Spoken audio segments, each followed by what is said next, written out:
Et Jeff le Prince, Marc Brombe, au temps si on peut maintenant ni miambe si on peut ya fifia et on que doué ya le miambe considère de calme solide et veilla et donc quel est notre pas miambe si on peut maintenant yeo nous sommes bien. Après claver si bébé me vient né moi c'est bé mi toi si na couleur ni solo vai ne mi aglo si on peut maintenant beto dasi egbe a tamno a ndeka video ke ye wonto la nya ke mpo e ola tuta ne be si ope amea ele nyibe e si ope menoto a e ona nu kona be contrôle ne ya me ko le plotu alun ko ame gouvernement action gouvernementale wa we pone be o e nu ya LTP nu ya LTP nu ke ntia nyibe no do you don not to bon vivia o la pro gouvernement la ici ope menoto gbo e doke wo le da ona dua ola so ne be e dove don kumena si ope menoto le gwa me ne gouvernement le otoa wa nu kona be contrôle na ko be nyawe mi va glonya owe donc e do mettore kaiwa le gobumea e le kan en ko ni ese le dume ne e doa be zozon ku do se ke ola te no doa si e doa lo dume vi ola ko do ko le ne be seme la ni se ke la je ameme la globe a enuya enyobe wa onuya leke enuya le mi be doa me nyobe wa wa leke o egbe a ne mi le glo réforme institutionnelle constitutionnelle be nya ke wa ka fla ni tamnu ami la ba d'accord be en ko mi yana be référendum e aro a o be nya re be la nyilo alo ne mi ne wa se o pe menoto wa we la do pese wonji la be so egbejia enuya lebe la no etpa no le plotua o la plotu leke ameke le doya be ta leke no me kemela no la o doya e du plotuare ezienji be baba pompo si le kale pe me kuito donc enu o keke wa se o pe me no to wa be do dasi nyibe wa son kuvi wa no po nene be nu e gobu me chan se o pe me no to ezi wa jibe enu to ke mo chaolea o do la no tro enu to mo mejeji onande be vacances ne oho vacances alo ho mokeke ya no yo abenu to me afunu me ye over se na nko le wa be du me vioji alo ku he ko le du me vioji wa we la le nya opopu ne nyi se yo la so wa mi le gbola pu be nya ofifi ko to wa ne minister du don no talk le po commission environnement dia ola so nya avec po ola buta monsieur nti ola o se ola so na se o pe me no to la da si le jibe so egbeji be ba pu abe nya lo no la da et dollar pour diare et c'est que les couleurs et ya et nous ya les bela no ya donc a mi aglobe en de cas vetoro ke e nyama gbate to asiegbe be du me violo no tepo wa ke nyi bon poto to gan reji o so wa do ko be fio e du anyi so yo le ko do me ko le blobe du an dage ke le nyi ministre André Johnson e so ke gbana Emile Sebo da Dogo no da Dogo soare e doke o le ya o le ja chan ameke da plose o pe ameya le ja ido ba mi ano mo popo mebe ngeke ko la valo ne so be nu ake ayo tin Dogo so en ko la ba Dogo so me mira a pelo wa mi oya mi abedo da se nyibe mi ason ku vidare ya poto ko le wa enwa munwa yo mi la gbolo akpe Jeff le Prince to be la tekui maglo be nyawewe akwani ku hena mi kaka ba do afide wa na nyidu ya nglo ne ko na nyidu ya sen do na ne ke o so wo voa assemblée o Dogo ni so considère que le wenu ya so o ba yo wi nkam le do jisi le ke assemblée me ro ki se o pe me so o pe ame anyi be npo mo kaka npo nku no la mo me e gon ni be personne handicapée o si be wa be jena game so ne wa so idi handicapé visuel handicapé on to que dans l'ensemble on si bébé que tu dois faire une vivia si bien d'accord beiji et mdo jisika mdo ji étudiant ce que mi badja no PM enseignant étudiant l'assemblée et nkem dila gblon ni bena étudiant so dunya gblon ha keme o so atp keo ne o dunya gblon la manya be ni so ba mi nya be C14 mu yakọ o C14 avec amoko yakọ mi jesio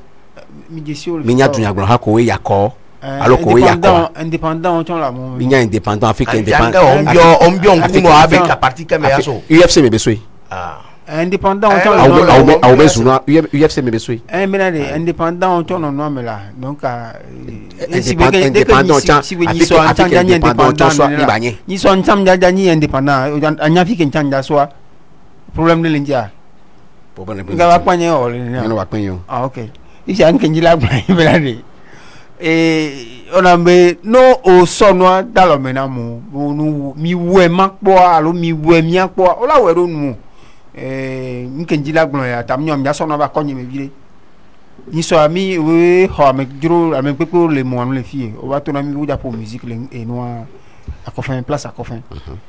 ejeje ami gblan be culture va pas dire nous sommes les filles on y a que me l'été venir et sur des cadres manque non l'homme là aux filles émission de voir jojo yi foga téléphone yem le le émission aroda ndima glombe nede me hemi afore kai nya me ha kenyi nya to me hemi na glom Ya ba fo ijake me. c'est au permis Ave onuke. mi jam e menyi so mda ila Anyo. e pe mate Ba to me. ma ye mbe nanyi dua esan donane memi dua esan don lo ya mano de nyam le gbon be na de ya dume vioe tasi dua nti ye dunya gbon ho se be yo to enyi dua Et 2024. problem le njo ma ugbe le mi do agbe kware ke mi la o le nti même pour mi le fia mo no gbe jeff gbon no gbe chauffer so kumere na mi bo kwa mi gbe so sura bi kon bi de ka dadoji bo kwa mi na jiru fia mo nya e ho ya yin kwara ne mi gbon nya mi gbon le nkwa cha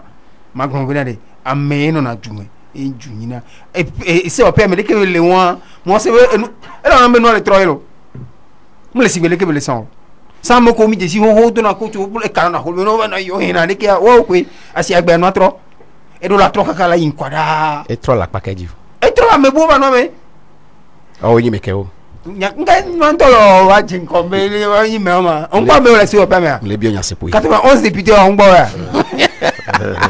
ye bo profit jabe USA nkuno ke alo be abega o mezu no USA mezu Et no pata la lo beno mi ni fi. o kwa enwa nkuno rele assemblée ne kwa no facile ne kwa mi we mi akwa ne be ba yo na wa Enyo. Ape iba question. De ko nyambe siro pe alo COP me no to yeye ko ba fisia nya le apa enjia amogran mi atogbe do be gbegbe nyu atona le ejojinam to be akoya ya be amodo no me ba ile ni unir be amgbonugro sugbo bire la package o tro de kaje vi o ba bire akoya ngbapo nyu no tan sugbo bire akoya hako gbale me choke ke won boss be san ni o. o mbe o le me nyeje ma ngba be nyira jija fo nyo won ngba ko be na UFC hako le me keke won be amo pata keke won enyi jijo e gande tamunya me ko na yin son wo enye do na aya gbalejo ame na dope mu lejo amo na seko lejo amo ntele wo wa me ko ba fifia yen gbegbe me tamunyo la wo enyo de Ola na ayala fo ni Togovio. ayala fo ni Togovio ola ono do tafla chama ba nanyo ke yin be unir ba mo sugbo le no ame sugbo kujo wa be enu arugama ame ko la tin poro wa ti ha ko le fifia wa ha o pata le gbo be ke yo ba ola onu bu la tro ame ko na yin son te tro wa tamunyo wa ya ko ba fifia mi abonjire bi le kwa menkele ya joma enu ke nti nya le gbon ne do ke o va fifia e le gbon be tafla chen gbaja ba nanyin ye mi agbon be na do no lo apejo be nya gbo do ogbon be mi adako na yo no yo awonu nyode ne de ka me do ogbon na mi se won bo enu ke le apele me ke le sun kona we o bo egbe me keke akenyin be unir gbale funu po be o be enu 59 e be yin ne mi bu 59 le no mi po So pe indépendant 18 ko to pataki ke mi po bo be ame ko le funu ogbon be yo la no kadodo me la te amede gbo abaska bo be la te amede gbo la dakume na yo la du ko to wa ke kadodo nyuele a won ta flacha ngbati na yin so la gbogbo be enu ye so nkan na yo ame yo we goro awo ma te gbon ko dijo be yin na gbe egbe ame ko la te wonu wa we baya wa we lo ne ejo abanyo lo ape ni iba question Justin Anani. Comme que ba bonso assemblée nya kemi de gloyantia on se béni so do dasi que on a assemblée ici lolo ne mi le tout toto me ne jola son la yin ko les politiques ba pa di les kabak pas dit les tout pas dit à assemblée jouer un rôle grand au latin blanc et dodasi des cas couverts écoutant que l'assemblée ici voilà assemblée be d'autres tout bon si vous voulez que on ben collègue les pouvoirs les démocraties mais pas on au légiférer ça dit que on a séné joie voilà de que joie là quoi c'est quand on a té wo joie là quoi les ne que les wabe si o mais on be institution ko o la te nansen ale be on to le doit de kwesi ya o la do dwadi e jola yinko e vegoan dès que jobe poplobe e nyawo yinadoa o so ran ko so donemi il y aura des contrôles de l'action gouvernementale ne o do jesibe ministre ya de ke kakeme de que si aglorobe no da totojia premier ministre qui au temps les aké bon député sous bon oumea majorité parlementaire comme au temps premier ministre là tout bon les m'a demandé à travailler beaucoup de et doit travailler sur composition du bureau de l'Assemblée en tout gentil et à mon grand regardé que il tombé ta flaté il y a tout gouvernement mi ngona benu et gouvernement so assemblée pas tal hiya mais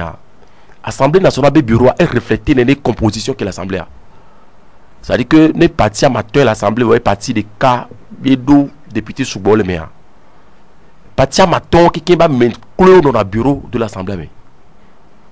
Les Togois paradoxe mais parti dans l'Assemblée va partir des cas pour l'Assemblée pour dans le bureau mais législation qui vole et naï uni ba modé que non il y a au pour nos présidence à kaka et lui avant oh non présidence que l'Assemblée le président questeur vice-président de vice-président bien préciser le bureau mais là voilà. bureau de l'Assemblée bureau voilà. Qui dirige l'Assemblée et il y a et nous maçon quand les pays quoi m'jolo du peu ba jolo to ko le fi surtout vous devez c'est que les bobé au contrôle de l'action du gouvernement et ministre do léa si bien que ministre obi dole o sona gadana do wa be cabinet o le et todo lo hian o de kudu ya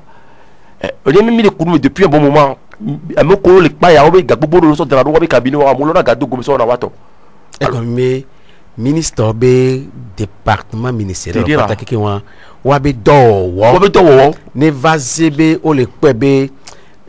ngbekeye ministère adobe là o de kebe doit avoir un téléverme wa on l'a témoin interpellé. On a interpellation. On l'a eu. Et il va essayer nous avec TP. Wa bien. Et donc le anti. Et tu vois gars quand chaque fin du mois ko to ware de kebele yido. No do jesibe no be corruption le nayi. Et John Nigeria dossier Nigeria avec dossier actuellement. Il y a un problème évidemment avant de kebe nya chandia et les actualités fuient. Donc et nous qui on dit donc grand que pour en aller ba fi que assemblée be tok pour na galeo. Assemblée me to et qu'est-ce que la fille de commerce na galé mi varana o et tu me vieux be à mon clé allo un peu comme jona et yo pour na pou et yo so on a ga et jobe ça et mo tout na fait non les et nous que nyam le cantateur parce que et be assemblée député wa on est autour de 1,3 million qu'on va dagaro entre temps va pour le député bizazan on l'a itu dumé on l'a composé du vieux mais on a action on parti politique mi nyao amoko juva yi o ouais les bonhommes wala mbe wabi ka salaire que les non sinon si vivien et les non 1,3 million il vient les 1,3 million et il y a beau les avantage beau le wasi il be tomber et tout me vieux le tout fenêtre qui ba me et il le qui be assemblée be yumbe et tout voilà yi quoi on se be mina osu boubouré débat que non RDC mi be via assemblée dit débat sur basé et ne bon nous que les jolda jolda rassemblement et les cantata be nyaay parce que on a des vie politique on a comme les ECB et les coups les joueurs les jurés peut comment on t'a non on a tâté faire le gouvernement uni les postes 59 députés allô parce que opposition bleu opposition n'est pas opposition parce que avec le centriste ça mi banglobe tiens mais les politiques bien les blancs donc à ce que dit opposition ba contre société civile on de la fond gouvernement on français vont contre pouvoir le gouvernement on opposition la blanc société civile la blanc assemblée mi interpellé ministre là et il y a des qui les ont les filles là au bout de mois le vogant on garde on douga là né assemblée télé opposition toute l'assemblée société civile toute l'assemblée puis il y a les djoumé au bout d'accord puis quelle bonne vie politique elle dit les civils coulé walo analyse walo ko d'accord parti au pouvoir ba ku do no be ke mo d'accord le ko to wa et pas sur 91 et pas 59 députés puis il y a au be parti connu parti centriste nyami les domé centrisme en politique ça voudrait dire que et mille les gouvernements attendu mille oppositions attendu miami les doit de domé quoi donc à peu près jeu des centristes les politiques bien bien à mon le quoi ne m'y va non mais je sais pas nous la tête pénétrer le compte à mis là quoi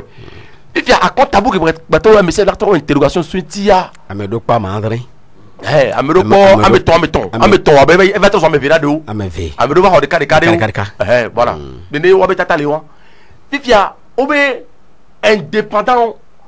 non bou amokoni indépendant ce qui veut dire que vie politique avait nyari pe mun na grande na o wa indépendant yeweni o le weni 18 dès que dukela la yo be vie politique la nani o la gbon tube nyami la gbon politique me nyala ame o la no boalo o la n'intéressé yo la bo ya kodapé législatif donc on le voit c'est glossaire wa ye amokoni indépendant la ni oni o la pe no potata wa bon là no senti vivia ne ma terminer ne bi agba ina bujebe ken gbo la d'accord est-ce que tu as le normal là et tu as les ignorer le nom mais politique aller ignorer ah ou réponse à le non parce que crise avec que tout le méro on peut faire c'est dia oba que c'est dia oba on peut faire de route aller au exécuter non et conséquence aller amelo l'homme ya koda peu amo egbe o gbo no be nyake la pour ce que crise a on peut les régler les crises on les régler wa mais parlementaire o don yoro les crises on les régler wa premier ministre que va trop va faire bien donc côté le gouvernement on va confronter les crises que ce qui veut dire que tu me vis là bas on dit que c'est comme si nous pas Europe fia on le considère je le mets à de la France les grandes villes ça a commencé à Paris Toulouse quoi tu vas donner Marseille quoi tu Nice quoi de nous ce qui va y a elle est au 9e samedi qu'on on a mouvement me stable bio et sauver des comptes à elle nos 84 000 manifestants ministre de l'intérieur a annoncé bon bien sûr que dans les jours et où dans les niveaux ouais on doit be côté ou avancer les séries qui viennent marcher les filles doit bobé à même matin te dit même au do bira et marche va il 20 quoi toi et il a une telle vous bon fille le quoi du mais amo koni conservateur ba kudo le ko le pol et jobi ko be nyawo le do bois on la possible Angleterre on la possible Allemagne ne ko to gilet jaune nyawa elle est jouant mais bon c'est comme dit que le Togo ça ne va pas avec crise là Amérique pété des militaires tomati empêcher du vieux bon manifester et les gouvernements même les gouvernements pas trop fi ne assemblée ba trop te be doni tuer ya une fois que on peut régler crise wa ce qui veut dire que nyakele ya et Justin Nani ma poto no boma glo sina be to vilo no te po don no to tu bon to yeye qui est là-bas et nous quand même un peu pour le tcharon ouais puisque qu'est-ce que la loi dit le premier ministre est issu de la majorité parlementaire nous l'était sa gloire il y a du don notoire qui met le retour à la constitution de l'eau de retour à la constitution de 1992 on sort prérogative dans premier ministre mais doya avec la mission avec la sio on a contrôlé le gouvernement a donc quoi oui mais tout le monde est premier responsable là né on est premier responsable là doit contaner du pola la pas bon souiti donc si un bobé né on les avant donc du pola be gombe du pola on donne nao ça veut dire que la politique générale de la vie de la nation au côté premier ministre et tous les majorités parlementaires abia kemi wo dodo ko towa oboke o kojo o so ko wa pe plan wa OK santé a mi ko be le be konja gbanyo devia meton amene o no pédiatrie bloc opératoire nous avec le voilà nous nous ko media ya school be ba padia et nous ya ne vient présenter les parlementaires nous dasile dinawa on sort d'asino il y a au premier ministre la constitution de 92 avait au premier responsable les actions gouvernementales et bia dès que tu peux on le bon modification on le met à mon le bon article 59 deuxième alinéa en aucun cas ni retour à la constitution de 1992 c'est faux nous sortez ça au trois fois première constitution de 92 à le coup d'état qu'on doit modification que tout gouvernement n'a pas les mots non les comparaison maniaque ce que veut dire que le premier ministre Bia et il doit savoir qu'on est chef de l'État mais la loi dit bon là tient la majorité parlementaire nous sommes majorité parlementaire par rapport à la configuration qu'il y a c'est 49 députés elles sont unis donc est-ce que veut dire unis mais au et probablement le gouvernement qu'on a les points avec stratégie et portefeuille ministériel qu'on dit cléo au soit défense au soit sécurité au soit affaires étrangères au soit économie quand on a et il n'a tu peux gagner que million un ministère de souveraineté très bien ministère de souveraineté tu m'entends me le dire donc un ministère de souveraineté on est vraiment unique on le quoi fifia d'autres qu'est-ce que j'ai gagné peut-être elle avait mon chef de l'État et orientation chef de l'État et orientation et l'Assemblée ce qui veut dire que et Dieu dans le premier assemblée a sur contrôle gouvernemental où on est nous laissons nous mais les soutenir le gouvernement assemblée soutenir le gouvernement pour les étudier nous dictature même Justin Nani Akpe et Yves Akweson Dieu m'a sondé sokpe noane et noa et fofo Justin et mi a doku be 92 be constitution et article 35 et les gombe obé ola soit mais les majorités parlementaires mais ko va de nous les mains le gombe le président de la République choisit le premier ministre bon gombe on bani majorité parlementaire e njibe ma don kubino akpe ne evacuation togbe la tekoi on dit ma donc de cas il est très important le vénéram ne Africa joa ndokikin okpo we nglonande mjena monu nglo sukula emi ye tagba kunami ego menyinka okpo we kengbo egbo abon fiomi ndo egbo we egal to fi obe politicien gan ka me nglo livre aleke ngele ajo venami ho wa mo sibe kampiro nanya tukara yo kiki ami mjeolo nyembe nyetro ingbudo ame chandaolo po amya ka nu nglo beve soa mfio juste le gbonya sande ya le gbon enu abenya gilet jaune obenya kuto mya gbor ka kutukara no no re tukara cha commencer lo gbo o chan gbo ham kuyare muso do ame obenyo ndi ma gbon ko be nya jagbagba ogbon ya rezane ya benye kuwa taganta vimini sibreke nyeku do Yves Milateni tasivi nyine vi sibreke nyeku Justin Milateni daga dadi ogbon na le gbero me nemi desimi no no ne ya ndole ya amere mono ma remonter ma yonde la charte du mandé. Il faut le tour à ministère avec notre déclaration universelle des droits de l'homme et ni gamme benyon et ni 1900 benyayo pour une charte du mandé ça remonte à l'an 1200 sous Sundiata Keita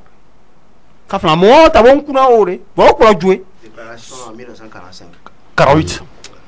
48 et le 1900 benyayo oui charte du mandé ça remonte à 1200 sous Sundiata Keita empire du Mali on y est grand mais ben me dona me ko on y est grand mais ben non si rôle ici ka fla nka yebo la bien mi to tout ko mi so film là togbe la tekoi yung pas teo et j'ai dit le blanc président de la République va faire ceci, l'Assemblée nationale doit faire cela, le ceci, le cela, le commis et nya on que y a bientôt bon nya on so ta yo et que mi tale wa to me so o mi ato afifi obi to mi le ta fo bubulu do no mi no le fie bo mi do ko no to mi e la no ko no hon de que le politique ye to me la no ko no hon de que ko afio fo no bi e ho tu nyon gbonami be de mi langlo e senemi abeduwa mi abedu abe ho tu nyawo me ye mi la to la songlo e senemi abedu mi ngba po edure to so wo mi ato e ko gboro afifi are matro ho tu nyame magbo benare ho tu nyame magbo no benare o fiami le sukulu be jitri a fondé la vie de l'homme amia so jo avo mi nyedo jo amia jitri ba ha mere le lo amu fiere non di l'avion me le du amento c'est le cas non di l'avion me ko bo do jo ko la ko sure ko no bia se me ko la be o me jitri e wa yeso du ya o la tu ho no so nyawanti o be nana benzo be du kafla e moya ke jola ne hobe ko lo me ya kembo la do asiga me be area me fna o la po nyon de la black taga zegere ko la no fo gbande gbo beza na pa ka me ke o mo la be madame chrétien na nyu fna o nana benzo do me to recade won e du ya kafla e be nyaore ma ne mi kaka va kwa mi la va citer affilé les Paris va affilé mi na ko mi citer affilé Nice et double même asia et du avait indépendance à fier au plan lo déclaration fier lo mu duke mi ko mi na nyi do me o déclaration là OK ta mo were fier hoare nka mi so ka fla nya nki tin le gbo me na de ga me sunu me he me da fo nya me lo parce que mi ve wea o la wea la no ela na nyi do taji no ma ke fion donc ga me su fi fiare mi he mi e gbo nya la preuve le fait à o mata ko deji po mi le ye enu ele o mi le du amea e we mi ono we mi apo alo mi ma ko me o le ke wa e ji mi le non permettra ça dit que ne tu raisonnement que nous aller voir mais à un moment donné ne éduquer les onles ne o va toi faut que soit mais les modia est non difficile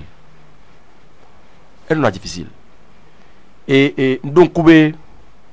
miens retournent mais que proclamer indépendance à quel voilà proclamer en réalité à 58 il y a indépendance le retournent mais que o de kebe wono ka gamesu daro la wea ameka Sylvanus Olympio kebe o egbelo 56 ans kebe nyang black bozade ya il avait bien dit ça très bien egbobe egake peko yodudu yovo ko towa yo mateno yodo ko sie wa do fe yodo potentialité ko fait le copra ko to la mo ça n'a pas de sous à ko to amo galwa so so gagbo ko so donu ya me le mieux ya to pa ko yo ba jobe mo ya pere nyon no ti be obe asigba wa son. Et bien donc côté les retours be lobe société qui est Unilever et puis quand on regarde les candidates avec Sylvanus Olympio et coiffé Lomé et de Kodema Dahomey Accra Nigeria et de Kodema Cameroun ainsi de suite donc à make monde économie si jamais dobé que les Togo si la tite les capables pour y aller Québec mi ba jamais doga nanya wa bébé fait bi tu que on programme indépendance et na mi ko indépendance 58 tout ça et l'histoire maintenant on bien vieux on sait Togo be indépendance c'est en 58 infrastructure cham na nga mo bana ngbe mais alors on va les zones que mi indépendance parler des autres de Mac et les merci les Togo fait que assemblée non 56 ça est il a pas hôtel les Béné à Goé hôtel les Béné bien toto koto tu mine to gale bosi mais c'est parce que comme on va au coup d'état parce que je dois doit me boire combien le pays est tellement surendetté il fait que doit qu'il est surendetté il y a que la technologie arriver à faire attention mais on bâtiment on le faut miter les uns ils sont le développement hôtel de la paix hôtel de la paix koto Mirama on va tirer oti tropical oti piéké mais quand on est que ben donc, on a pas nommé bénéfice mondial en dehors du fait que bien sûr et gobé et jouer les sons mais matin non on t'assure matin va un bon demain mais et du coup sur le voie de côté les soirs quand on histoire par exemple à un moment donné on comprend bon un comment mais combat quoi vision bodo en Afrique quels les ont coûté ta combat no Ghana coton relais va drano mais que Ghana tous au volonté de la zone les ont on les ont fait même les béo les crises mais mi régler crise matin tout le monde même mais tous les si pas ta parler si il a été organisé quand le 20 décembre ne peut pas joindre quoi là sont tout dire parce que ou non il y a mon bon nous amou ya d'accord d'accord c'est pas une raison pour dire et ne mi bon nous non à un moment donné tu ne peux pas la nouvelle histoire et l'histoire est en train de s'écrire tout comme là c'est comme nobé et c'est qu'en 6 ans que ou Sylvanus Olympia et sobe nous d'accord que il a gagné ses 47e anniversaire vers fi que mi da Togoro ça je pense que c'est l'interrogation de mi Togo tonton toi fi que mi objet bien les liens sont mi wewa mi la timbe à peine je suis en allé et Jeff le Prince mi le premier ministre de mon papa mi le m'a premier ministre les que au Togo mi le m'a papa mais nyagalasi oh nyagane le ha we nyako mi le bloga mi ba le fie gbe ha lo pola do premier ministre mi apo we me no son kuvi kpɔnu kakaka ere nyi be biona se be amodo dronyue la oto ne du ya be nko ya e no so te pede now be no fi na oto na duare amokpo ne be o jave o be dolo o jave oto na dua ka fla igbe a minister kere gbe donyi so a mle kwa me bia se na de bila ke la te wonami ne pede ne ke no gouvernement be nko be ka fla se adre sur instruction du chef du chef de l'état ko to are et bien bilan milawa alors on qu'est milawa ego parce que et du mevio a des noir et faux non vidéo si tu trouves un ontia zene ne over assemblée va de nous yo be wa ya lo ya lekia yo jagba so yanji e ya eno lekia donc et nous ki wa mi lo buta me so nji mais ministre yeye ke alo premier ministre ke mi le note po egbeare mais il a reflété a make la te won tona doa ka flash ya drop na de a egbe a e premier ministre ke na yin humbo ambo kwa kotole we ngbo Amérique même jesi le du amoré et ouais ko do premier ministre que moi me romi le du o ngbo fi ke be so ma le kele ngbe e va vatile e chan le doit me ho ma si bele ko la bo no me togbe la teku alo je vivi awo yo jesi je fe yo jesi togbe la teku ko no me ngbo ga me ke o ya no tiri apo me ke ma o be so nuit so Togo vi benye le nuit do be compétence ko to dia communauté internationale proposer be en tant que bureaucrate, alors, technocrate, voilà. Merci pour le mot technocrate. Elle a été un changement de Kaflash, elle a été un bilan et ouais, qu'elle a été un walo. Un beau gamin et ouais, qu'on a été un wa. Mais elle a été un souhait, on s'en compare quoi, mais le un beau et jo, qu'un beau et noir, au maison nouva, gawa mea, qu'est-ce noir de nos primature. Yo so penado nyakakado, puis nous qui milon qui ton civisme, au so donalo nyakakado to. Les nous sommes presque au Togo Gamame, les mi pomposo au Draco Amedo, mi des photos, mi mon article sur Ndikotoa, chaque fin de trimestre à l'ONUA et garder l'autre dans média au Kikim, Mbobe et doit bégayer, à mes collègues, on a doigt et doit les trois, et on doit doigt alors. On a un mec qui a 15 millions. Il me dit là, non, mais il faut commencer par informer les gens. 15 millions. Et bien à un moment donné, à un moment là, quand on te commet. Donc, il faut des nani, ni qu'est-ce que nous avons, Mbobe ao. Mon équipe gabenyo on est sur garçon on a doué signé contrat kudo média au kekem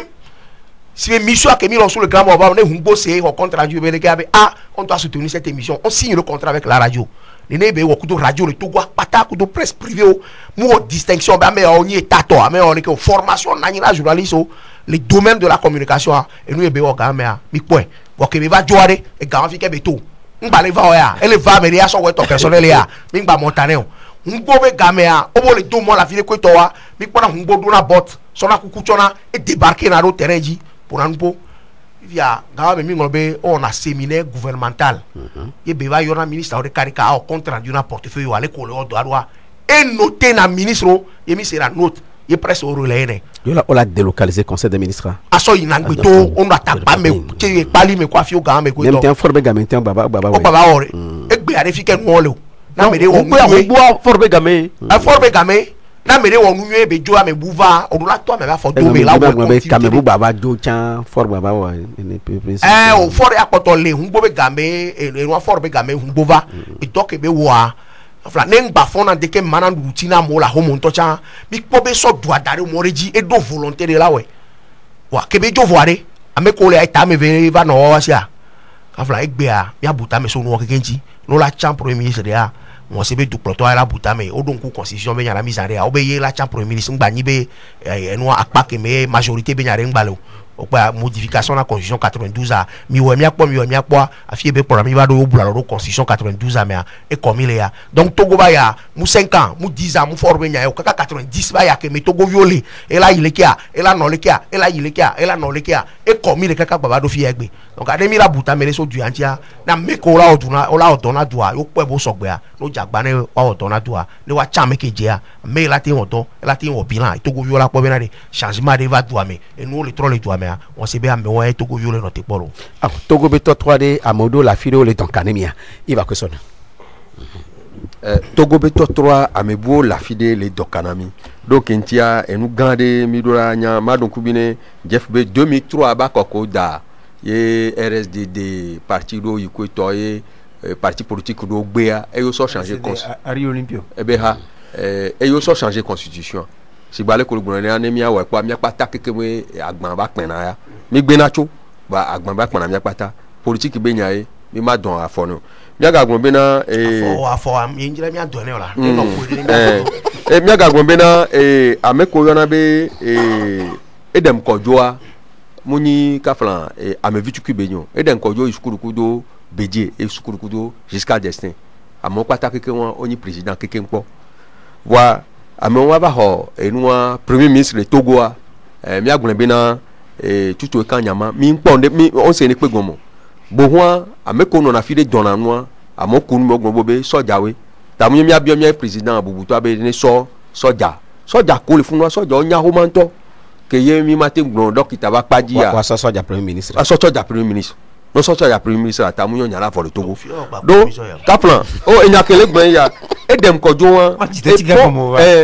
fo polisario be nya le hihia kekemea no ja gbon nya won egbe le enua aponpoa edem kojo anyi owiya be président secrétaire général pardon secrétaire général ba ke batro UA egbe e batro UA egbe enya me gane eye Pan-Africa alone Pan-Africa mi agbon nya nyole be na Ronald Reagan enu le jole du ame Ronald Reagan yue amo yue e na duome e jara ngodo na o ba woni so be ona jole duome mi ba woni so RD Congo voilà o wona me won bo ame wa Togo belelo ye be nya enu ke be nya le hi ko na me e so ba jaro Togo ba nyigbaji be wa zen rododo nu ne ya yia amo to na wete ne mi ahle amo be nko ko nyi premier ministre ne mi ahle adoboli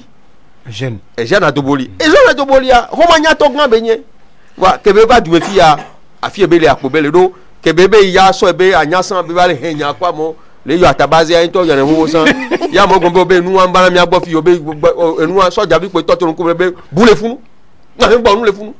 o le pe a pa mi pe be enu keke wa mu ho ma nya ya o to go be nyo ya ga gbon nyo de be na ameko yi assemblée afifia o amewo wa mi ma gbon be enu ame vitu ki onyo o la te nwo do ke ye odo enya ko gbon ne jo la te we a o la gbe na we do mususu we le satana yo ma o dola yo ma wi o e dona mo wa amele pe munyo ne ibe ameko mi pona ye nu poko pona amenyo le onye ba no se funwa omte wona anyasan enu ko para omte be wono enu ke wona ne be nuwa eye pe mi atoni mi president bu tobe ne ja do premier ministre fi ami atebe tole Macron be vinto ya lo Macron to so wa do premier ministre Togo ne so jo mu lon wa omo to anyoro mi gba yonu bu ne pe pa mi agbon ne ro de kuma so yare so pe victoire claver no de mo une seconde are le ko personnalité na premier ministre nya ko le brocha mo be aspéré o ma do premier ministre devo et ministre de la cité la BM do contre la rendre la premier ministre ya yo c'est là yi et tout protocole directement parce que ayako e classe ou alo ministre do wa do be nyare won abe ni chef du gouvernement bon ministre ma po la tontio là do contact direct avec le chef de l'État là ben non je n'ai pas de contact grand que toi un ministre qui revient de la mission et ben d'autres d'assez au bosso au don au bosso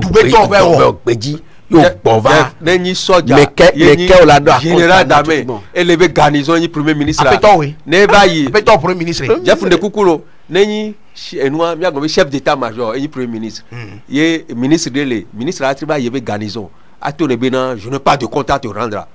Et la mettre pas. Ah, Vivia, ne maso wonu gbe laso egbe aso na claver laso na me boare. Ele ni eto asia me gangano va isande ya. Mbiola sebe kafla, mia be hotu nya on toare alo togbe la teku eto asi gare zande ya va yare. Lento mi le roma. Mi po awo to de nkojo.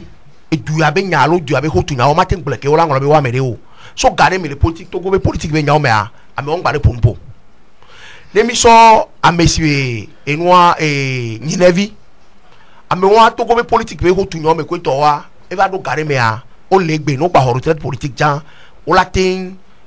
na to pour na afia for do pere autres personnes ressources wa mi gbale si ame o mi nko o le dogbe to me na mo bi mi ve we a lo le ke o mi miao e du ame pe mi le gakeme du proto fo nya si gbe den ameke va assurer intérim ba nyem nyam kekere ne kebe o ke cha pa ebe photo m la voix mo nja be on considérer si be du proto ebe o da ko yin so ke ngbe cha gba fo mpori kare ba le bi o se be amedo nya du abe nya o edu abe ko tu no ko la ten globe na de mi weleke alo la pa me ko le plo du abe na de mi weleke ne ba nyu so kugo e so ke ba yin ti ami pondo ba ya ne mi awe ba nyu ba no le ke ame o ke ko bo no egbe fiare lentoe mi jibe mi awo to adoma wa mi anya be mi awo ke legbe a mi o cha be viola bi o mi akonta be ya be game mi na ya de le mi o to adogbe so va dalo me na mi o va le pleurer ma po a me si amele redevable alors me si amele comptable devant une situation donnée parce que le mi o mi gba le gbo mi be vi o bona a fi emi so du adoa e me o le jaba no fi akpe obe enwa siège de l'intelligence ya nehoa fi ekpo mo to na jiso ya o mi to bongo ho ma le fudo o ya me po mi no le vie ajido tigangome ame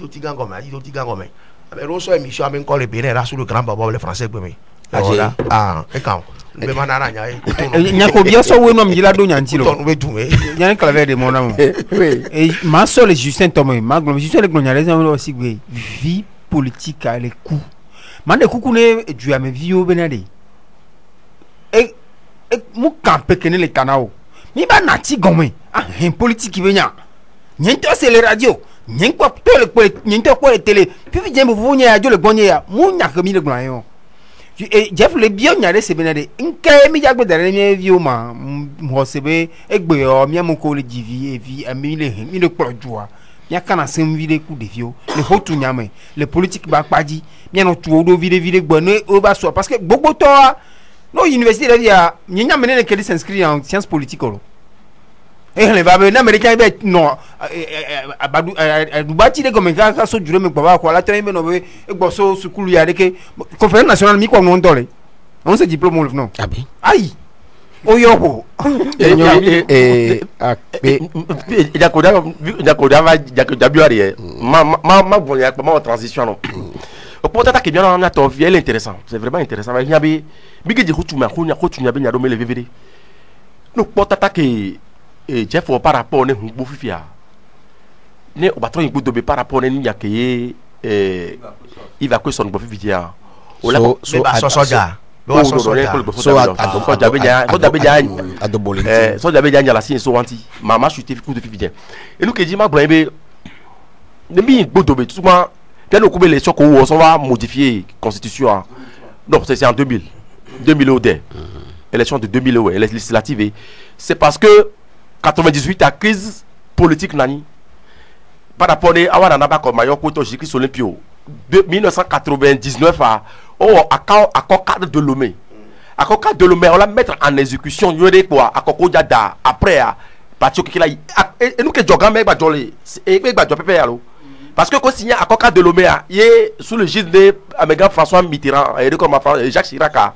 les démarches sont même de Gokudo du Pola que nous be font il y a des mois les bébés et parents de militaires 2003 non il y a des mois Nasigbe Etienne et bien 2003 il a touché constitution il va toucher virgule de cas parents de militaires qu'on la mettre en et de corps ma coca de Lomé en exécution c'est que fait de route à là où on est et nous on barabara tellement bé et du coup on va ton magistrat au Tchamboa non commission électorale bé y a opposition à l'époque bé nobé et nous koyo bon l'accord mais on yum dia accord d'appel yo yi si RSDD collègue beaucoup toa Amégan d'Almeida Maouto et le collègue toa au fabricant bureau to gavodi candidat indépendant mais nya on le Togo ko tu nyolo yo yi de ke ba accord d'appel 2002 yo au campagne ko be du coup là il y a des marques là na sikpedi mais on doit quoi yo changer constitution ko changer à 2002 à 2003 on y a accord d'appel il demande comment la ba yo wa e ba yike et on tout cas on écarté Amégan j'ai écrit sur le pio on sort Amégan Boba qui t'a dit qu'il va condamner c'est que bigo les bébés j'ai écrit nous remonter que histoire que il y a des moments quoi mais nous ko joa et obe pour nous devant nos gomene noir bi que java nyaya que pour nous nous noir gomeri pour nous dire non mais maté continue rapport Doudou Djengo to ba na ibe no be ou wa messi akpe Kofi Gobe rapport do to ba ko do CNDH ba no me ko wole tout de ces 100 déjà be subobo mais né Amégan François Boko Akila est sort que ministre de l'intérieur à l'époque le Bobo ont préparé génocide bien mais la patale c'est tout le waso jawa mais amoko wambe le moins donc avec communauté internationale s'impliquer ne nyaba di mi do ku gamé akay wa conférence de presse sans domaine gaton et si c'est le cas ambassade d'Allemagne be si be Togo be jole Togo ya npa poko kanegbo pour nous dire donc obe wo pour le Togo ton tia a signé accord politique global le 20 août 2006 bien avant qu'on a signé accord et une tractation qu'on a diado Amégan et dem Kodjo que Mili Gloya premier ministre qu'on va signer accord à Boyo be pour nous demander aussi Togo là France Gilbert lui a Rumbo le aussi mais moi technocrate quand bien ne va la redresser mais bien politique mais nyawa et du tourner bien on nous bien mettre à l'exécution les accords lo Amégan faut d'assis be lobé on Rumbo ay record ma ko accord d'abe nyoko to kwa mi ho prématuré prématuré nous que Rumbo va de nous do pour be alors bobé gami takpe na on est démissionné ça aussi à mon nyam que Rumbo jore on peut mettre en accord nous connaissons les feuilles de route et accord cadre et politique globale avec APGAB parce que le livre blanc il y a 22 engagements il y a des membres de à 14 avril de 2004 une fois que mis les mettre nous et là on a mis des crises boumé ni réglé wa et nous y a quel joie elle est prophétie ben humbo d'arrêt ben ni wa on kajo à mon tournant les et parce que nous que nous débattons dire à mon journal le humbo ben devant le compte rendu du programme na sibé wa ben collé que mi boisson jargon pour plombier bien que le nom d'accord ko bien que déjà chuté les parce que humbo va démissionner au rapport CNDH ko to bo tortura mo le coup de tac na sibé mais coup dossier ouais ko au rapport ko to Kontesier président de la commission CNDH du Togo SIO rapport on peut publier rapport intégralement bon surtout on modi be no bon pas publier rapport ba so jawo ye ba e bia pas chuté ma tromber 13 janvier 63 13 janvier 2019 so job implication le Togo mais une fois ça job on peut tous les aussi et calé aussi ne soit on ça job wa klo si vous voulez que me fait que nous d'accord ko Yves Léon ne on m'a on tomber dans milieu politique classique une fois que bien régime régime militaro civil là il y a que mi la population amoko le parlement de gouvernement qui a pas de une fois que ça job clarifier position c'est vrai que analyse sur le global bien vie politique ça job mais depuis 63 on va contrôler mi kanagbe une fois ça job on clarifier position politique à muyoto yo là no candidat parti à mon coni politicien la politique wa et nya que la pelé ça c'est clair non bébé et dem ko le propos ni le pour bien mi ko mbedo observateur mais ali puis ko do grade ami go we le interview ko da bi ogbonyaro ko et donc les mi maté comme le dit parce que nous publier OK nya ka do to on le menti mira trova bodome miawo pose ya vidi bien les métiers de caméra à son licenson c'est 14 jours à son licenson et memera qui va ya et so memera we tra bim keke wevi ntem jeji o fi o soro da we tra bim keke vivo adengwa les métiers de caméra nous connaissons autre kebe azan non remarque wa ko so informé ministre de l'administration territoriale là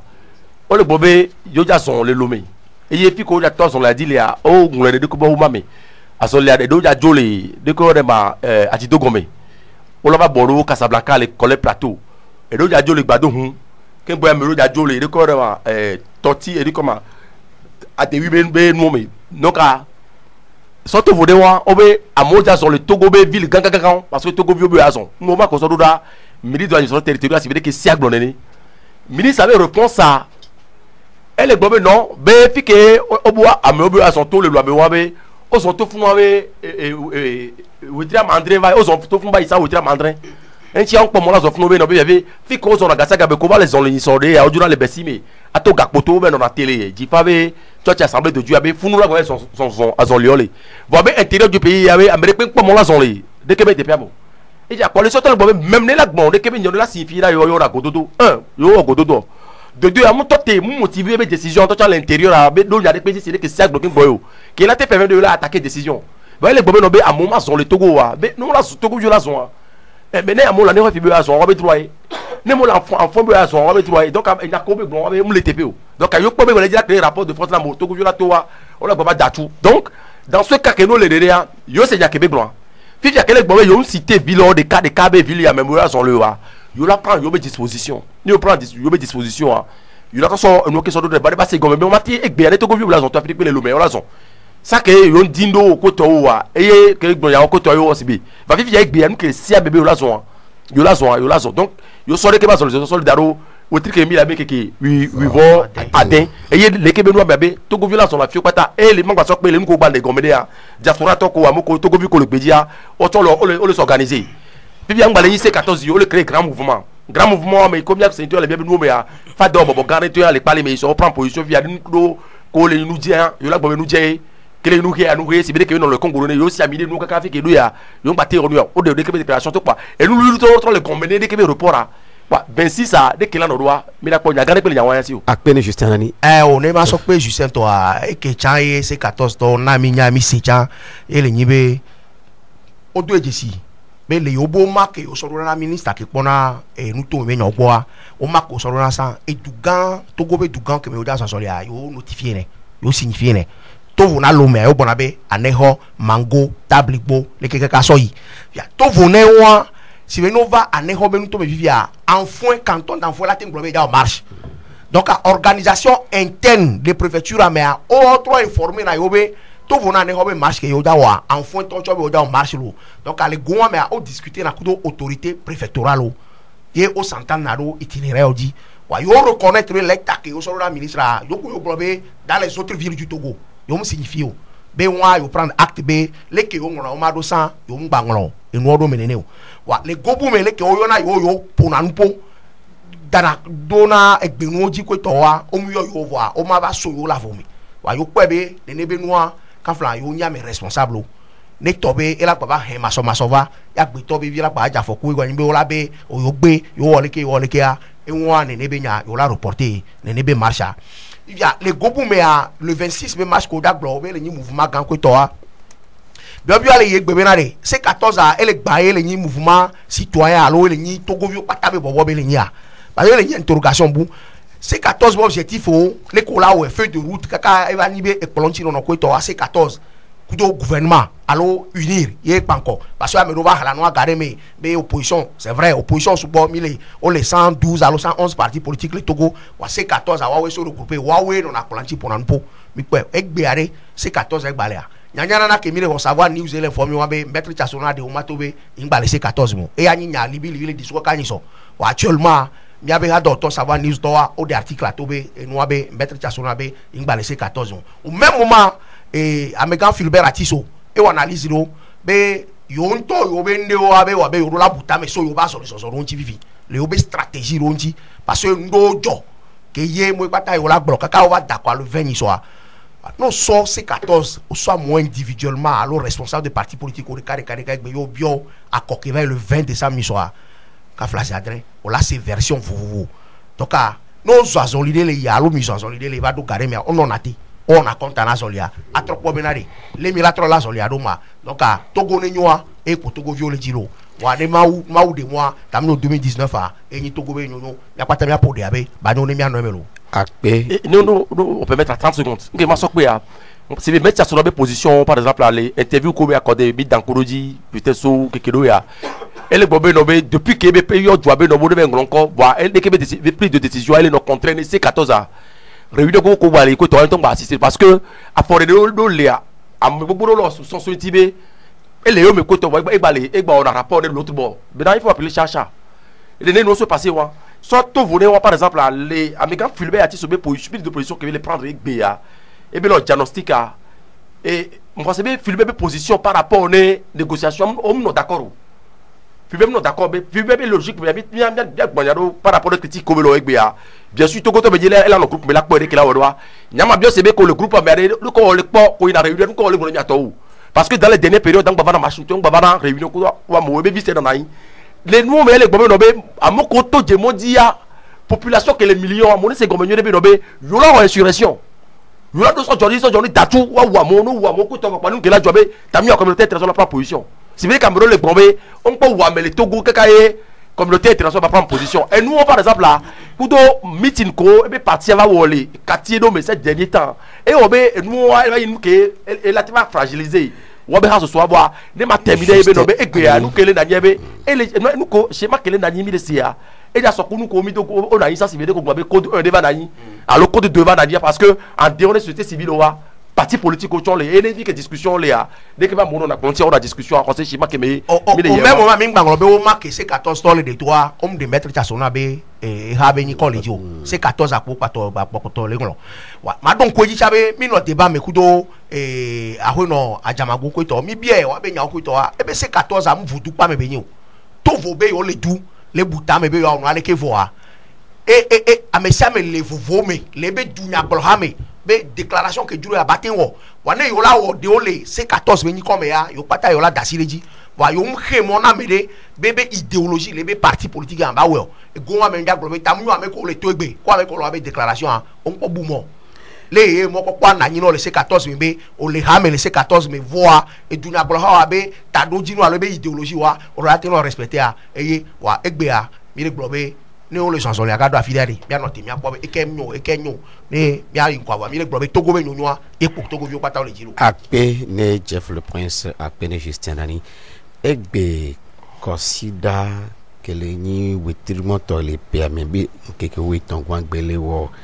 e pe ka chiwi aden tout ye togo be du poto chubon to corona be si demande se Olympia o oui o de jola zipiaji o de tout sauf et pe ka chiwi aden tout ma sorte documentaire vu tu cuineva les mintia ma tomé ne mia se ale ke non do gapo pour moi mais mi do to mia selo. Premier secrétaire du comité insurrectionnel vous parle. Le comité insurrectionnel a tenu sa deuxième réunion de 12h à 14h. Tous les membres étaient présents. Vu l'urgence qui a doté rapidement la République d'un appareil exécutif, le comité a décidé de faire appel à M. Nicolas Goniski pour former un gouvernement provisoire. C'est un communiqué aussi laconique, diffusé aux premières heures de la matinée de dimanche, qui apprit aux 1 440 000 habitants de la jeune République du Togo qu'un coup d'État militaire s'était produit dans la nuit et que le président de la République, Sylvanus Olympio, avait été assassiné. Les putschistes, les voici. Ils sont près de 700 comme lui, anciens paras, anciens de l'infanterie de marine, vieux serviteurs de nos troupes coloniales. Ils sont revenus au pays pensant reprendre du service dans l'armée togolaise. Mais hélas, le président Olympio ne s'intéressait pas plus aux problèmes militaires qu'à ceux des militaires. Il ne voulait pas compromettre l'équilibre de son budget, disait-il, un budget difficilement atteint après une très longue période d'austérité. D'ailleurs, une armée, il en avait une, la compagnie d'infanterie togolaise commandée par le commandant Kléber Dadjo. Et dans le fond, ce vieux baroudeur se sent, disons-le, très proche de ceux qui furent à ses côtés à Koufra, à Cassino ou ailleurs. Et alors il essaie d'intervenir auprès du président Olympio. Le commandant Dadjo et moi avons été mercredi dernier pour voir le président de la République. Donc 4 jours avant sa mort. 4 jours avant sa mort, il a été vu par le commandant Dadjo, le lieutenant Silla. Qu'est-ce que vous lui avez dit? On lui a mis au courant que la situation s'est détériorée et que les anciens militaires étaient mécontents et qu'il fallait trouver une solution radicale. Pour les réintégrer dans l'armée Pour les togolaise. réintégrer non seulement dans l'armée togolaise, non seulement ces militaires ne veulent pas, ne demandent pas à gagner la solde que la France leur payait,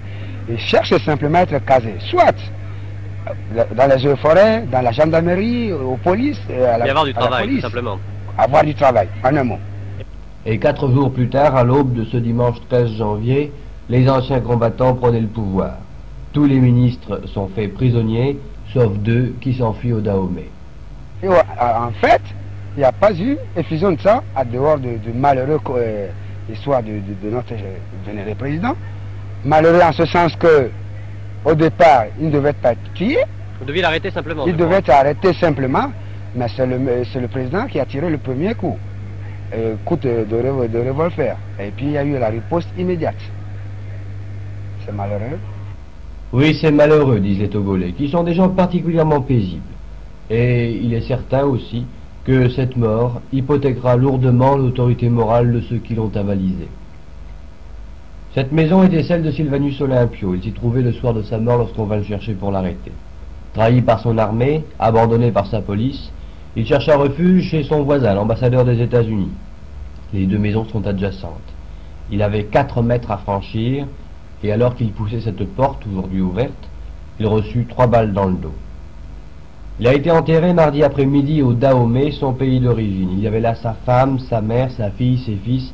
et quelques-uns de ses 54 frères et sœurs, et aussi son père, qui devait mourir quelques heures après son enterrement. Le président du Dahomey, M. Merbaga, était là, et peut-être pensait-il au destin étrange de son ami, originaire du Dahomey, qui fit une longue carrière politique au Ghana pour finalement mourir assassiné comme président de la République du Togo. Et maintenant, Sylvanus Olympio avait rêvé de faire de son pays une Suisse africaine. Mais en fait, pour éviter d'avoir des ennemis, le Togo n'avait que peu d'amis. Mais si les leaders africains, soucieux d'unité, déploraient l'absence du Togo de l'Union africaine et malgache, du Conseil de l'Entente et de la plupart des grandes organisations africaines, ils ne pouvaient qu'admirer la sagesse économique du président Olympio. M. Grunitzky, installé à la tête du gouvernement provisoire par les militaires, c'est tout cela. Résistera-t-il? Eh bien, nous le verrons. Résistera-t-il? Eh bien, nous verrons. Elle a été notée, mia poya. Voilà, mon sou épédé au péton, soit épédé 63-67, et c'est Grunitzky, Antoine Nicolas Grunitzky, soit job à moi, champagny, et on entend Azikpea. Sylvanus Epiphanio Kwame Olympio. Il y a quoi, et il y a blodé na Togo. Et il y a Nyawe Benimi Martin Weller. Le père de l'indépendance. C'est Godwin Tété, l'interview qui est accordé à Justin Lania. Et bien, non seulement Sylvanus Olympio est le père de l'indépendant du Togo, qu'il donne sa tête à couper. Il est le père de la nation. Il a dit dans l'interview qu'il t'a accordé. Il y a de cela. Oui, mieux donc, à Zone Keye, Sylvanus Olympio, Zon. Vite Quinde. Nous avons gagné Beni. Les vite que les mintias matin, mais les documentaires, mais il y a des personnes qui quoi. Et des gommes, et nous gagnons père de l'indépendance, père de la nation. Et puis après que les mais aussi ami balé flou le nyamame. O yora mais robe père de la nation. Et amélie père de l'indépendance. Voilà. On s'est mis l'historien là. On va trouver des mots en tant que on a mis bien mais non, puisque que bien interview mi bien question. Interview en bientôt réalisé écoutez. C'est que les globés quel bon durer là non indépendant comment doit aller exister. S'il n'y a pas de nation, la nation ne sera pas indépendante. Les nations doivent me lewa. Man non pas hodo ko sidio. Et gobe puis que idéologie a sauté tout quoi puis que idée a sauté tout quoi évelante mais sous nani. À un moment donné, qu'on va à son lit, qu'avado fait que là doit, et va même nommer chef traditionnel qu'on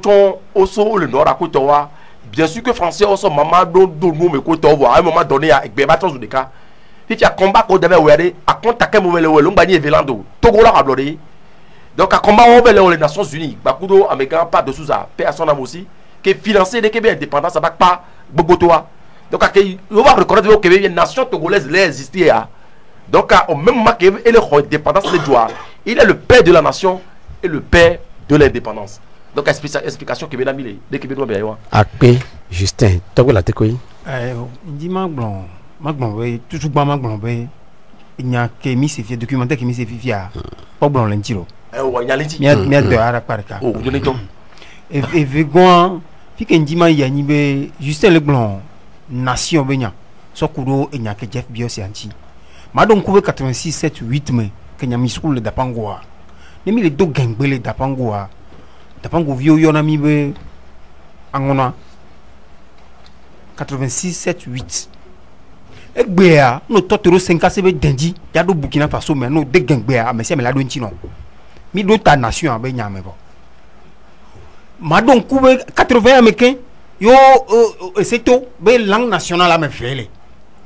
Kabie Kabie mi pla Kabie le sukulu ndonku ga mi pla tesro we duduti wole le sukulu na da lopo because nyanya nya ko jila gbona mi ka wamu sono maza duduti wole le sukulu nga solo maza sono maza so samedi duduti wole le sukulu duduti mi sukulu na da lopo because pote anyi ngbanyo wa ma gbon ko be jizizi nani vo egbea est-ce que wodo a fonctionnaire yin karji be fonctionner nyem le gbon na ne hoto akota jibi no be yo be gangbe e dejo awo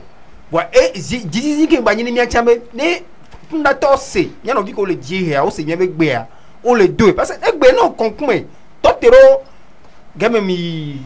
noma e do kana to me karaba pare kawade ma kitao ben covid ke merida ku no via ko to paguda voilà mi paguda préfecture ne to gangbe a kafla no vinye ke mi kan senwa mane hoto benyo paguda vidi jiwe nye gengbe ke be duwa nyen kan jiwe nyen to tamseo mjima gbonko we nation medem zina da me jibe ne nyo langue nationale la medem zina da me jibe non to sona ile ko sie egbe a mo se gengbe yin langue nationale enfin nyanye le gbo ne jizi ngba la file sere gba o de ke tamnyo amo su suibe ne mi were ke la tro de ke la o de ke non to si nyana si nto de na moro egbe anto le demo nation anto zon yebe mo tuta kiki maso pe won dia ngba trova ko tunya ba pa jike ngbon de ka vere zande ya be jitri e so joabo mi nyeto le joabo nana pes nge ko le bio nana penzo o ton ko votua e ti siliti di o be le roi me l'a pas signé le traité de protectorat na we même 4 janvier be nyon boa to vi la ngami so egbe kapla fondation amne munyo wa merem dona gliolo no me ko to san nene de ya e ja gli de gere fondation lo nyo les fondations c'est mon ko fokoroji be nde wo eleli yo de gli na lo no nyi dona lo bene amuto san no mate tu ameden sona e tono entene barigo o ma fo barigo de no no je be tetameno be che le kwa ya me o la gli donc a ma ko be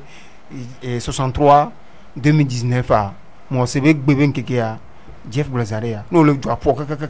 la base zinji a totel te per ka biero ko se be ngento omle ando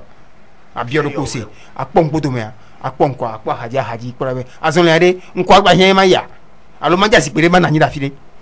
mi se me dai home e Blazarea ya be na de ele Blazarea ya be ane hoto ma poasi ako bele ke voir ka flash adre e be do mi le gboro ya hotu mi alo histoire ni le apa mi la gboro e gboro ya Zaria kara be du ke mola ya lo dapango fi ke ola yo mado ne gbani gengbe merci ya olo wa no gbe passer message ya po ola se ya be professeur de l'université madame Amé les communications deuxième année e be ya America et le bus mais alors la vie be bu a fi ke le ya je va le bu quoi wa groupe me yo subo yo no te po bus ya no pa e be o e du ke me ya e va da ho egbe kwa ti be ke la golo kwa be ya gbolo nyare kwa be o e du ke me nto ya wa mere pe kota iji le groupe wa be yo no vi to go so a evo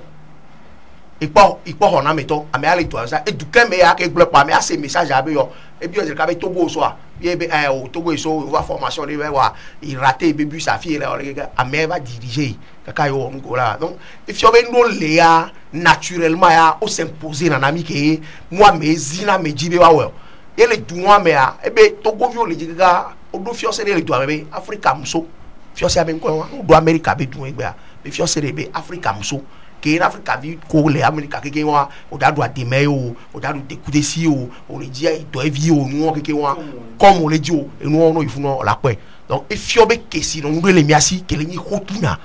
wa ko di la to afo hotuna me la so do amere no di la so do di jo na mere ya ga me asugbe mi aso asipe ananya buta me so ya gba ni fie mi so fie mi bado fie mi la izoma emi ate nkwata na togo we nyaoro nya be gbia mi be mi so le yigo mi be gbia eyinko mi dude mi ke mi ye po ball stade académie militaire du Kera mi ya do tennis ka papa e gbejumo to ke amiola donné mi ani be mi ato nyawe zon lo abi fo fule o idu ya mi chan kaka fi chan e wa musu Nyekudo nyabe hada oto eno Canal FM allo nana FM domla kokoi mi jo mi be mi fiosede mi appelé essence parce que il y a Égypte be do mais funu yo va prendre essence de sauver na essence de parfum to sauver na parfum yimi bi mi a fiosede mi po yo vo que le fiosede mi ke po mi e wo proposition na mi be gaka wele mi asi kweto ni be o be CFA ile mi asi babo be CFA le chance le fi wele be ke ni ba kudo no vi kokwe domlan mi le do gengbea yo va po mi kaka gbe do keme mi so yo voit le tour mi e bien mi se ni me yo be Togo mi so yo be Togo yan so mi po be CFA yo vo so Europe alo yo vo so Egypte yo vo so Europe va bati Egypte be do ndima to no bena nya dia ameke dina ha oyo na we hasino alo hesino hieroglyphe mea chanter on na hesi HSI hesi okwara c'est maintenant ko we gbekinye ko mi le do le fia fi ke be so yo yi wan lo après il va que son nyakala si o nyakele asijan e gbebe nyame le blon ba noa magbo be nsina kan vide ke mi joa ele ni be mi le blon noa indépendance be nya documentaire que monsieur Bra noté le fio bena obo so Greensky ba so jawe so Greensky ba mi le don ku bi no ame mi ba don ku bi no ke mi wo ba isan so ja we so Greensky ba dara ti pe aji yo le gbon be be de enua gama eju amele to le gbon be ne we ne ya po e la peji a wa mo jiji wa o wa tro mi kwa me ke we mi kwa nyo so jo ke pa enua ma fi kan sisi wale enyawa le ta mena be mi anogun be na ende pepe kele to gwa mi la do bubu so jo nti be wa pe do mi anti il va que so ma ba don ku vie jino be sina be Greensky be sœur que ni Dina Greensky ya yebe so le ni Sylvanus Olympio ebe no bia nyon bia ele ni enua enua Silvabe nobi be Sylvanus be sron e gonyin be Sylvanus Olympio et la yo Greensky Nicolas be beau-frère nene no le won e nu ke nya comme Sylvanus Olympio poignia que le cutemia so jove miasi Nicolas Greensky qui so parti progrès togolais du progrès PTP wa mi agbon be na ne ma so ekpore ko ele ni be mi a Togo to wa mi de kuku Togo vio aro Togo vio mi a Togo vio wa